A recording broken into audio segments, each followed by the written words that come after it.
यूं जमी पर बैठकर क्यों आसमां देखता है, पंखों को खोल जमाना सिर्फ उड़ान देखता है। Hello everyone, once again welcome to Untold Concepts. Hope you guys are absolutely fine. You are doing perfectly well. You are on the fire. Preparation आप लोग बिल्कुल जबरदस्त तरीके से कर रहे होंगे। तो जो कि हमारे हिस्ट्री टू विक्ट्री सीरीज चल रही है उसमें काफी कुछ हमने कवर कर लिया है। अभी हम आईएनसी की तरफ मूव कर रहे थे। आईएनसी भी हमने काफी कुछ कर लिया है, ठीक है। आईएनसी में हमने एक्सट्रीमिस्ट फेज पढ़ी थी लास्ट क्लास में। अगर आपको रिकॉल करवा दूं तो जो उनका लास्ट सेशन हुआ था, आई थिंक वो उनका कलकत्ता सेशन था जो 1906 में हुआ था।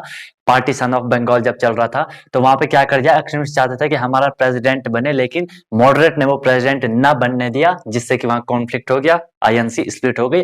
अब जब आईएनसी वहां पे स्प्लिट हो जाती है तो उन दोनों के बीच काफी वहां पे मतलब जब वहां पे यूनाइट नहीं है तो कोई भी लीडर नहीं है, मॉडरेट वाले अलग, एक्सट्रीमिस्ट वाले अलग, दोनों को लीड करने वाला कोई नहीं है। तो ऐसे में क्या हो जाती है, जो हमारी रिवॉल्यूशनरी एक्टिविटीज हो जाती हैं वो क्लाइमेक्स पे पहुंच जाती हैं। बिल्कुल जो जहां कुछ करने वाला है, जिसको जो मन कर रहा है वो चीज वहां पे करने लग जाता है। कोई अंग्रेज दिखे तो उसको मार गिरा कर दिया, जो भी कर दिया, राइट। तो इसी वजह से यहाँ पे रिवॉल्यूशनरी एक्टिविटी हो जा रही है। तो यहाँ पे दो लोग आते हैं, दो लोग यहाँ पे आते हैं, एक लोग होते हैं यहाँ पे, एक आदमी होते हैं यहाँ पे प्रफुल्ल चाकी उनका नाम होता है, राइट। एक नाम होता है उनका प्रफुल्ल चाकी और एक नाम होता है उनका क्या, दो लोग होते हैं। एक होता है आपका ये खुदीराम बोस करके होते हैं, ठीक है, खुदीराम बोस करके। देखो गाइस कॉन्सेप्ट वाइज चीजों को हमें पढ़ना है। मैंने बार बार बोलता हूँ, या तो मैं आपको सीधे लाइन वाले क्वेश्चन करवा देता कि बॉम्ब किसने फेंका था, ये किसने करा था, तो उसमें गाइस वो मजा नहीं आएगा, है ना। अगर आपको अनटोल्ड कॉन्सेप्ट में पढ़ना है तो बिल्कुल फील लेके पढ़ना होगा, ताकि आपको लगे कि हाँ यार हम कुछ पढ़ रहे हैं। अदरवाइज बिल्कुल याद करने में फिर वो मजा नहीं आता। याद तो करना पड़ेगा, है ना, कहीं कहीं याद करना पड़ेगा, लेकिन अगर समझ करके याद करोगे तो मजा ही आ जाता है ना, आप लोग को फील भी आता होगा, है ना। तो कॉन्सेप्ट देना मेरा काम है, पढ़ना आपका काम है, ठीक है। और लाइक शेयर करना वो सब अपने हिसाब से देख लेना, राइट। तो ये लोग क्या करते हैं, ये लोग प्लान करते हैं कि भाई हम वहां पे एक जज होता है, उस टाइम एक जज होता है, नाम ध्यान नहीं आ रहा उसका, आई थिंक किंग्स फोर्ड रहा होगा, आई एम नॉट श्योर, शायद किंग्स फोर्ड रहा होगा, क्या रहा होगा। लेकिन वो जज होता है एक, तो ये कहते हैं कि भाई इसे बॉम्ब से गिरा दो। वो कहीं गाड़ी वाड़ी से जा रहा होता है, राइट, अपनी फैमिली के साथ। तो ये वहां बॉम्ब फेंक देते हैं। कौन बॉम्ब फेंक देते हैं, ये खुदीराम बोस और ये कौन, जो आपके प्रफुल्ल चाकी, ये वहां बॉम्ब को फेंक देते हैं। लेकिन अनफॉर्चुनेटली क्या होता है कि बॉम्ब से जो जिसको ये मारना चाह रहे थे, जो कि वहां पे जज होता है, आई थिंक किंग्सफोर्ड, वो मरता नहीं है अनफॉर्चुनेटली, लेकिन उसके जो साथ वाले होते हैं वो मर जाते हैं। और इन दोनों को पकड़ लिया जाता है, खुदीराम बोस और ये प्रफुल्ल चाकी को फांसी पे लटकाया जाता है। खुदीराम बोस आई थिंक वो सुसाइड कर लेते हैं, जो भी कर लेते हैं, लेकिन निपट जाते हैं दोनों। अब यहाँ पे क्या होता है, ब्रिटिशर्स पता लगाते हैं कि यार ये कैसे करा और ये किसने करा। तो यहाँ पे इनको शक होता है कि जो अरविंद घोष थे उस टाइम, ठीक है, कौन थे, जो वहां पे एक्सट्रीमिस्ट थे, मेन लाल बाल पाल थे, अरविंद घोष भी थे। अरविंद घोष के पकड़ लेते हैं कि भाई आपने इनका सपोर्ट करा होगा, तो अरविंद घोष पे केस कर देते कि भाई तुमने ऐसा कैसे कर दिया। लेकिन बाद में अरविंद घोष किसी वकील लॉयर वॉयर को करके, अच्छा लॉयर रहा होगा, तो वो उनको जीत जाते हैं केस, और वो वहां से फिर संन्यास लेते हैं और पौंडीचेरी चले जाते हैं, आपका एंड में साउथ के साइड, राइट। तो यहाँ तक हमने क्लियर कर लिया। इसके बाद फिर यहाँ पे यहीं तक ये चुप नहीं रहते हैं। फिर यहाँ पे क्या होता है कि 1912 में क्या होता है, 1912 की हम बात करते हैं। अगर 1912 में क्या होता है, दो लोग फिर से आते हैं, एक का नाम होता है रास बिहारी बोस और सचिंद्र सन्याल करके होते हैं, ठीक है। एक होता है आपका रास बिहारी बोस, राइट, रास बिहारी बोस, और एक होता है आपका सचिदानंद सन्याल, ठीक है, सचेंद्र सन्याल, ठीक है, सचेंद्र सन्याल करके होते हैं, सन्याल करके वो होते हैं, सचेंद्र सन्याल करके। ये बोलते हैं भाई अब हम भी बम फेंकेंगे, अब हम भी बम फेंकेंगे। तो वहां पे क्या होता है, उस टाइम एक वाइस राय होता है, ठीक है, उस वाइस राय का नाम हार्डिंग करके होता है, हार्डिंग वाइस राय होता है उस टाइम। तो वो इसे मारने की सोचते हैं, बम फेंकते हैं, सेम थिंग, अनफॉर्चुनेटली वो मरता नहीं है। इन दोनों को फिर वहां से हटाया दिया जाता है, ठीक है। इनको जो भी कर दिया गया इनको मार वार दिया गया होगा। इस टाइम जो अगर हम 912 की बात करते हैं, इस टाइम जो इंडिया की कैपिटल हुआ करती थी वो आपकी कलकत्ता हुआ करती थी, और इसी टाइम इसको दिल्ली कर दिया गया था। इसी टाइम इसको क्या कर दिया था, आपकी दिल्ली कर दिया गया था 1912 में। अगर क्वेश्चन आता है तो ये चीज भी आपको जीके का क्वेश्चन ये हमारा बन सकता है, राइट, चीजें आपको समझ में आ रही होंगी। इसके बाद अगर हम आगे चले तो 1913 में हम चलते हैं, ठीक है, 1912 हमें चल गया, 1913 में हम चलते हैं। देखो गाइस अच्छी चीजों को होने में ना टाइम लगेगा, ठीक है, आपको मेहनत करते जाना है, पेशेंस के साथ पढ़ते जाना है ना। ऐसा तो है नहीं कि एक ही दिन में सब कुछ हो जाए। अगर एक ही दिन में सब कुछ हो जाता तो आज आप और मैं कहीं का कहीं हो जाते हैं राइट। हर कोई अगर मास्टर बन जाता है एक ही दिन में, एक ही बार करने से सब कुछ हो जाता है, और अच्छी चीज को होने में टाइम लगता है। पेशेंस के साथ हमें मेहनत करते जाना है, राइट। 1913 में एक पार्टी बनती है, वो जिसका नाम होता है आपका क्या, वो गदर पार्टी, हिंदुस्तान जिंदाबाद, है ना। वो गदर मूवी देखी होगी ना ठीक है, वो वाला गदर नहीं है ये, ये गदर पार्टी होती है, नाइन एक ग्रुप होता है, ठीक है। इसको मेन बनाते हैं कौन, नाम मैं एक बार चेक कर लेता हूँ, ठीक है। ये होते हैं आपके, इनमें से एक होते हैं आपके कौन, इसको कौन बनाता है, एक का नाम होता है तारकनाथ, तारकनाथ दास, ये तारक मेहता मत कह देना, ठीक है। तारकनाथ दास हो गया, एक हो गया आपका लाला हरदयाल, ठीक है, लाला हरदयाल। और भी होते हैं इनके साथ एक दो, मेन चीज यही है लाला हरदयाल करके, ठीक है। सोहन सिंह भी लिख लेना, सोहन सिंह, ये तीन होते हैं, ये इस गदर पार्टी को फॉर्म करते हैं। क्यों करते हैं फॉर्म, क्योंकि इनको दिख रहा है कि यार ये अंग्रेजों का कुछ अलग ही सीन रहता है, अंग्रेजों का कुछ अलग ही सीन रहता है, तो ये गदर पार्टी करते हैं। मेनली ये कहाँ इसको करते हैं, ये मेनली होता है आपका यूएसए एंड कनाडा में गदर पार्टी फॉर्म होती है। यूएसए में इवन एक न्यूज पेपर भी निकलता है, न्यूज पेपर भी वहां निकलता है, ठीक है, जिसका नाम होता है द गदर। ये एक न्यूज पेपर होता था द गदर, और इसमें इन्होंने एक कैप्शन दिया था, इसमें इन्होंने एक नाम लिखा था, इनमें इन्होंने एक नाम लिखा था कि अंग्रेजी राज का दुश्मन, मतलब जो ये पेपर ये निकाल रहे हैं, द गदर जो ये पेपर निकाल रहे हैं, ये इसको नाम देते थे अंग्रेजी राज का दुश्मन। अगर कभी क्वेश्चन आएगा कि ये किससे रिलेटेड है, अंग्रेजी राज का दुश्मन, तो समझ जाना अंग्रेजी राज का दुश्मन। अरे वाह, अंग्रेजी राज का दुश्मन द गदर, ठीक है, क्योंकि अंग्रेजों ने तो हालत खराब कर रखी थी उस टाइम वहां पे, राइट। तो यहाँ तक हम आगे, अगर इसका हेडक्वार्टर पूछा है कभी, तो इसका जो हेडक्वार्टर था वो सैन फ्रांसिस्को में था, ठीक है।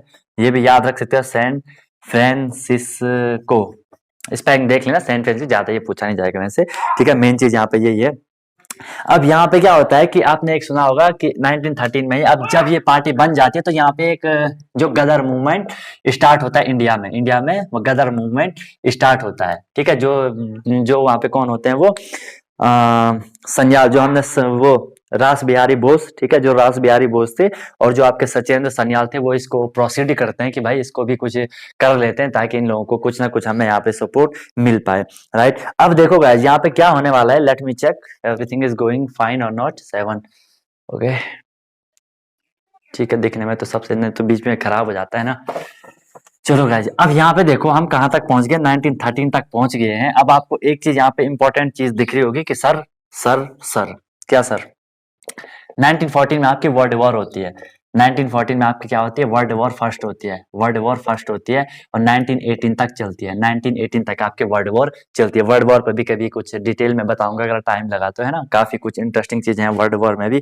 अगर आपको इसकी डेट चाहिए तो ये स्टार्ट हुआ था आपका 28 जुलाई 1914 में ये स्टार्ट हुआ था, और जो एंड हुआ था 1918 में एंड हुआ था। अगर ये हम इसे टोटल में अगर इसकी बात करूं, टोटल इसकी बात करूं, तो ये आपका चला था कितना, 4 year 3 month, 4 year 3 month 2 days तक ये चला था, 4 ईयर 4 साल 3 महीने 2 दिन तक ये आपका चला था। वो 2 वीक होगा, वो 2 वीक है ये, ठीक है। इतना ही चाहता, ऐसे जनरली बता रहा हूँ, ये याद करने की बात नहीं है, ठीक है। तो इतना लंबा ये यहाँ पर चला था वर्ल्ड वॉर। इस दौरान क्या हो रहा था, ब्रिटिश का मेन फोकस कहाँ था, वर्ल्ड वॉर वगैरह पे रहा होगा, है ना, इधर उधर ही वो जा रहे होंगे उस टाइम, राइट। अब यहाँ पे जो इंडियन सोल्जर थे ब्रिटिशर्स के आर्मी में, कई सारे इंडियन सोल्जर उस टाइम हुआ करते थे, राइट। अब यहाँ पे एक कंडीशन आएगी, सॉरी कंडीशन की, एक 1919 आपको पता होगा जिलियांवाला बाग मैसेकर आएगा, जिलियांवाला बाग मैसेकर आएगा। लेकिन उससे पहले आप लोगों ने शायद एक चीज सुनी होगी कि जो गांधी जी थे,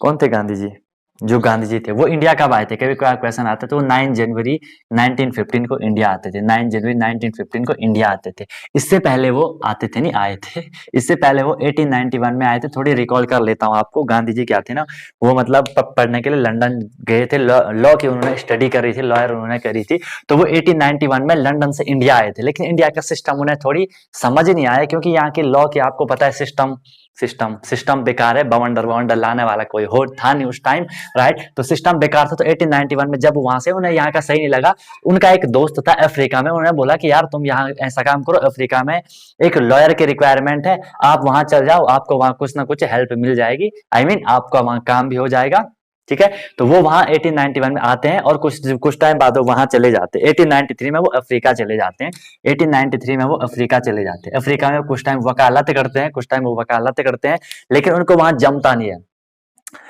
जमता इसलिए नहीं है क्योंकि वहां क्या होता है ना, उस टाइम जो लेबर हुआ करते थे वहाँ, मेनली इंडियन जो लेबर हुआ करते थे, जो मजदूर हुआ करते थे, उन पे वो काफी अत्याचार करते थे। कौन? जो अफ्रीका के लोग रहे होंगे, ठीक है, जो अफ्रीका के लोग रहे वो उन पे काफी अत्याचार करते। तो गांधी जी इससे बहुत परेशान हो गए, उनका एक्सप्लॉयटेशन होता था, बहुत शोषण होता था उनका। तो गांधी जी इससे काफी परेशान हो गए। इसमें गांधी जी ने क्या कर दिया, दो फेज गांधी जी ने यहाँ पे स्टार्ट की। जैसे आईएनसी हमने पढ़ा था ना कि एक मॉडरेट फेज होती थी, एक वहाँ पे एक्सट्रीमिस्ट फेज होती थी। तो ऐसी गांधी जी ने क्या कर दिया, एक तो उन्होंने मॉडरेट फेज स्टार्ट करी, एक एक्सट्रीमिस्ट फेज स्टार्ट नहीं करी, मतलब पहले उन्होंने हल्के हल्के से करा कि भाई देखते हैं अगर ये बात मानते हैं कि नहीं मानते हैं, क्योंकि क्यों तुम गरीबों का हक मार रहे हो, मजदूरों को क्यों तुम ज्यादा उनका शोषण कर रहे हो, राइट। तो इसमें क्या होता है, 1893 में वो स्टार्ट करते हैं, let me check the date, ठीक है, 1894 में वो स्टार्ट करते हैं आपका क्या, और 1906 तक वो नॉर्मल उनसे बातचीत करते हैं कि ऐसा मत करो, और यहाँ से वो बिल्कुल अपना स्टार्ट करते हैं। उनका मेन याद रखना, जहाँ पे गांधी जी होंगे वहां पे एक वर्ड आएगा, एक वर्ड आएगा वहां पे, याद रखना, सत्याग्रह। सत्याग्रह, वहां पे एक वर्ड आएगा आपका, कौन सा वर्ड आएगा सर, सत्याग्रह वर्ड आएगा। सत्याग्रह मतलब उनका ये मानना था कि हमें रूल के अंदर ऐसे ऐसे काम करने हैं, मतलब ऐसे रूल तोड़ो जिससे आपको पनिशमेंट ना मिले। अब मान लो मैं आपको यहाँ पे पढ़ा रहा हूँ, मैं आपको क्लास दे रहा हूँ, अगर मैं आपको क्लास नहीं दूंगा, क्या मुझे कोई पनिशमेंट मिलेगी? आप लोगों की बददुआ तो लेगी, लेकिन ठीक है, लेकिन ऐसा कोई पनिशमेंट नहीं मिलता है। जैसे आप स्कूल ना जाओ तो कोई आपको ऐसा तो नहीं है कि आपको जेल में फेंक दे, है ना। तो ऐसा नहीं है, पनिशमेंट नहीं मिलती है। तो उन्होंने बोला ऐसे काम करो, ऐसे सत्य को पकड़ के चलो, कोई आपको कुछ भी नहीं कर सकता, है ना। अब जो सत्य है वो तो, जो रियल है वो रियल है ना। भले आज का शेड्यूल, आज का जो आज के मतलब आज के अनुसार, आज के टाइम के अकॉर्डिंग ये चीज थोड़ी अलग हो जाती है, लेकिन जो था वही बता रहा हूँ, राइट। तो यहाँ पे सत्याग्रह उन्होंने करा और वो जीत जाते हैं, वो मजदूरों को उनका हक दिला लेते हैं, मजदूरों को उनका हक दिला देते हैं। अब यहाँ पे क्या होता है, मजदूरों को जब उन्हें उनका हक दिला दिया, इंडियंस लोग देख रहे हैं, वो बोल रहे हैं यार कि गांधी जी तो यार बढ़िया काम कर रहे हैं, अफ्रीका में उन्होंने बहुत बढ़िया काम कर दिया, मजदूरों को उनका हक दिला दिया, तो क्यों ना गांधी जी को यहाँ बुला दिया जाए। उस टाइम मैंने बोला जो मॉडरेट वाले जो सीनियर हुआ करते थे वो कौन थे, गोपाल कृष्ण गोखले जी हुआ करते थे। गोखले जी ने गांधी जी को लिखा लेटर, क्या लिखा, पत्र लिखा, गांधी जी को चिट्ठी लिखी कि भाई गांधी जी थोड़ी कृपा दृष्टि हम पे भी बना दो, है ना। आप तो वहां तो सब सेट कर दिया, वहां तो सब आपने सिस्टम सेट कर दिया, थोड़ी यहाँ भी देख लो। तो 9 जनवरी 1915 को 9 जन 1915 को गांधी जी आते हैं इंडिया, लेकिन वो बोलते कि भाई अभी मैं यहाँ कुछ काम नहीं करूंगा, काम नहीं करूंगा मतलब पहले मैं समझूंगा कि तुम लोगों का सिस्टम क्या है, पहले मैं सिस्टम को पूरा एनालिसिस करूंगा। जैसे कि मैं बोलता हूँ किसी भी काम को अच्छे से करने के लिए, किसी भी एग्जाम को क्रैक करने के लिए प्रॉपर एनालिसिस होना जरूरी होता है, चीजों को अच्छे से हमें विश्लेषण करना होता है। सेम थिंग गांधी जी ने करी कि पहले मैं अच्छे से चीजों को देखूंगा, उसके बाद ही मैं आगे प्रोसीड करूंगा कि क्या करना है क्या नहीं करना है। ऐसे सीधे जाओगे तो पकड़ पकड़ के पहले जाओगे, है ना। इसलिए गांधी जी ने बोला सही से एक बार हम चीजों को करते हैं। इसलिए आपने एक वर्ड सुना होगा कि गांधी जी को क्या कहते हैं, गोपाल कृष्ण गोखले जी को गांधी जी क्या मानते थे, अपना राजगुरु मानते थे, अपना पॉलिटिकल राजनीतिक गुरु, ठीक है, पॉलिटिकल गुरु मानते थे। कभी कार क्वेश्चन भी आता है कि गांधी जी के पॉलिटिकल गुरु कौन थे, पॉलिटिकल जो उनके गुरु थे वो कौन थे, उनके गोपाल कृष्ण गोखले जी थे। ये चीज भी आपको याद रखने का है, ठीक है। तो गांधी जी जब यहाँ पे आते हैं, इसके बाद अब यहाँ पे वो एनालिसिस करते हैं, इधर उधर घूमते हैं, इधर उधर वो घूमते हैं वहां पे, ठीक है, एनालिसिस करते हैं अच्छे से, ठीक है। और जब वो एनालिसिस करते करते जाते हैं तो वो 1915 में अपना क्या करते हैं, एक आश्रम बनाते हैं जिसका नाम होता है पहले क्या, कोचरब आश्रम। ये कोचरब आश्रम होता है जो कि उनका ये अहमदाबाद में होता है। कहाँ होगा गाइस, अहमदाबाद में उनका ये कोचरब आश्रम होता है। बाद में वो इसे शिफ्ट कर देते कहाँ, साबरमती में। और आप मेन चीज पढ़ते हो कि साबरमती का आश्रम होता है, पहले वो कोचरब आश्रम हुआ करता था, बाद में वो उसे शिफ्ट करके आपका साबरमती में ले जाते, जिसे हम साबरमती के संत तूने कर दिया कमाल, सुना होगा आप लोगों ने, राइट। ठीक है, तो गाइज यहाँ पे हम 1915 तक आ गए। इसी दौरान अब क्या होगा, जो आपके लोकमान्य तिलक होंगे, जो बाल गंगाधर तिलक जी होंगे, वो जेल से रिलीज होंगे और वो फिर अपना होम रूल मूवमेंट स्टार्ट करेंगे। तो यहाँ से नेक्स्ट एपिसोड में हम स्टार्ट करेंगे इसको, ठीक है। देखो अच्छे से करो, यहाँ से आपको 3-4 क्वेश्चन तैयार हैं, ठीक है। अब आएगा नहीं आएगा वो तो पेपर रोल पे डिपेंड करता है, लेकिन पढ़ना तो हमें पूरा पड़ेगा ना। अब अगर हमें ये पता होता कि भाई यहाँ से चीजें आती तो मैं सीधा आपको वो चीज बता देता, वो चीज हमें पता नहीं है। कॉन्सेप्ट वाइज पढ़ो, स्टोरी वाइज पढ़ो, चीजों को मजे के साथ पढ़ो, सिलेबस हो जाएगा, डोंट वरी, सिलेबस हो जाएगा, ठीक है। बस मेहनत के साथ पढ़ते रहो, जो चीज करवाया जाए उस चीज को करो, और मेन चीज प्रैक्टिस करते रहो। कोई भी डाउट, कोई भी सजेशन होगा, you can ask me, untold concept हमेशा आपके साथ है। कोई भी दिक्कत होती है जिंदगी के साथ भी, जिंदगी के बाद भी, राइट। लेकिन मेहनत आपको ही करनी पड़ेगी, मजे के साथ पढ़ो। आज प्रॉब्लम है ना, थोड़ी कल और ज्यादा प्रॉब्लम आएंगे। मेहनत करते जाना, मुश्किलों का सामना बिल्कुल जबरदस्त तरीके से करते जाओ, फोड़ के रख दो सब चीज को। परसों आपका बेहतरीन होगा, बहुत ही मजा आएगा, है ना। तो गाइज मिलता हूँ फिर नेक्स्ट वीडियो में। अब तो डेली आपको वीडियोज आ रही है, कोई भी दिक्कत होगी, दिक्कत होनी नहीं चाहिए, ठीक है। मिलते हैं नेक्स्ट वीडियो में नए कॉन्सेप्ट के साथ, नए हिस्ट्री के स्टोरी के साथ। सीखते रहिए अनटोल्ड कॉन्सेप्ट्स के साथ। Wish you all the very best, be happy and one more thing, जब तक तोड़ोगे नहीं, यस तब तक छोड़ोगे नहीं।